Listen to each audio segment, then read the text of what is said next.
திருவண்ணாமலை மாவட்ட ஆட்சியர் அலுவலகம் முன்பு 100 நாள் வேலையை மாற்றுத்திறனாளிகளுக்கு தொடர்ந்து வழங்கவிருக்கும் மாவட்ட நிர்வாகத்தை கண்டித்து 300க்கும் மேற்பட்ட மாற்றுத்திறனாளிகள் ஆட்சியர் அலுவலக நுழைவாயில் முன்பாக தரையில் அமர்ந்து தர்ணா போராட்டத்தில் ஈடுபட்டனர்.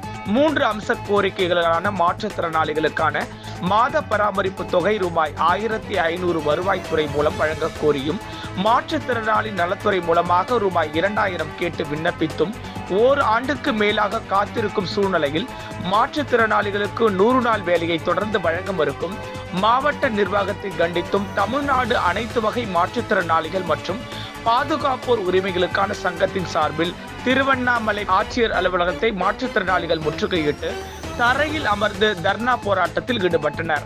மாநில துணைத் தலைவர் ரமேஷ் தலைமையில் நடைபெறும் இந்த கண்டன ஆர்ப்பாட்டத்தில் 300க்கும் மேற்பட்ட மாற்றுத்திறனாளிகள் மாவட்டம் முழுவதிலும் இருந்து வந்து ஆட்சியர் அலுவலக வளாகத்தை முற்றுகையிட்டு தரையில் அமர்ந்து கண்டன கோஷங்களை எழுப்பி தங்களது எதிர்ப்பை பதிவு செய்தனர். இதனால் மாவட்ட ஆட்சியர் அலுவலகத்திற்குள் சிறிது நேரம் பரபரப்பு ஏற்பட்டது.